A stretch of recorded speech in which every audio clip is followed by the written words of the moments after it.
आतंकी अफजल गुरु का भाई लड़ेगा चुनाव। कश्मीर की सीट से कर दिया नामांकन। एजाज गुरु के ऐलान से मच गया हड़कंप।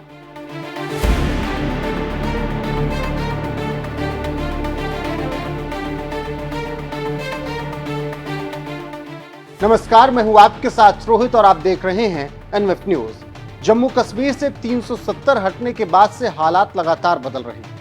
राजनीतिक परिस्थितियां भी बहुत तेजी से बदली हैं, जिसके बाद अलगाववाद और जिहाद का नारा देने वाले भी अब भारतीय संविधान की जय पुकारने लगे हैं और चुनावी मैदान में ताल ठोकने को तैयार हैं। सबसे पहले तो प्रतिबंधित जमाते इस्लामी के 4 पूर्व नेताओं ने चुनावी मैदान में दम दिखाने के लिए निर्दलीय नामांकन भर दिया।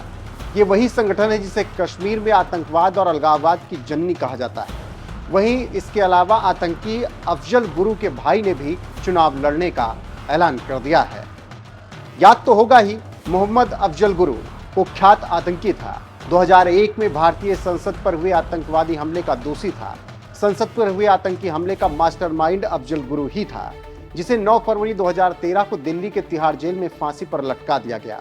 अब उसका भाई एजाज गुरु भी उत्तरी कश्मीर में सोपोर विधानसभा क्षेत्र से चुनाव लड़ने के लिए तैयार खड़ा है। एजाज गुरु निर्दलीय चुनाव लड़ने को तैयार है और उसने नामांकन भी कर दिया है। अब जब अलगाववादी नेता आतंकी के भाई चुनाव लड़ रहे हैं, तो इससे संदेश मिल रहा है कि जम्मू कश्मीर के राजनीतिक परिदृश्य में बदलाव लगातार आया है। क्योंकि अलगाववादी पहले चुनावों का बहिष्कार करते थे, लेकिन अब मुख्य धारा में शामिल होने की कोशिश कर रहे हैं। हालांकि अभी भी इनके इरादों से सतर्क रहना होगा, भले ही ये चुनाव लड़ रहे हैं, क्योंकि इन सब के पास अभी कोई मौका नहीं है, इसीलिए ये चुनावी मैदान में उतर रहे हैं। यही कारण है कि अफजल गुरु का भाई एजाज गुरु भी चुनाव लड़ने जा रहा है और उसने नामांकन भर दिया है। गौरतलब है कि जम्मू कश्मीर में विधानसभा चुनाव 3 चरणों में होंगे।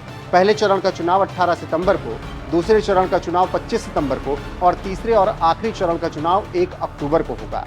नतीजे 4 अक्टूबर को आएंगे। देखना दिलचस्प रहेगा कि अलगाववादी नेताओं का क्या हाल होता है और कश्मीर के सोपोर विधानसभा से चुनाव लड़ रहे आतंकी अफजल गुरु के भाई एजाज गुरु का क्या कुछ होता है।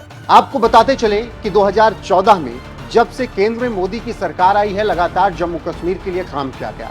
पहले कार्यकाल में पूरा प्लान तैयार किया गया और 2019 में जब बीजेपी की शानदार जीत हुई और दोबारा प्रधानमंत्री नरेंद्र मोदी बने, तो उसके बाद जम्मू कश्मीर से 370 हटाने का पूरी तरीके से निर्णय किया गया और आखिरकार जम्मू कश्मीर से 370 का खात्मा कर दिया गया, जिसके बाद वहां पर लगातार तनाव बना रहा और विरोधी यही कहते रहे कि कश्मीर को मोदी सरकार बदनाम कर रही है और वहां पर वो माहौल गर्म कर रही है। लेकिन लगातार अमित शाह और प्रधानमंत्री नरेंद्र मोदी इस बात पर अडिग रहे कि देश में एक ही झंडा फहराएगा, एक ही विधान चलेगा।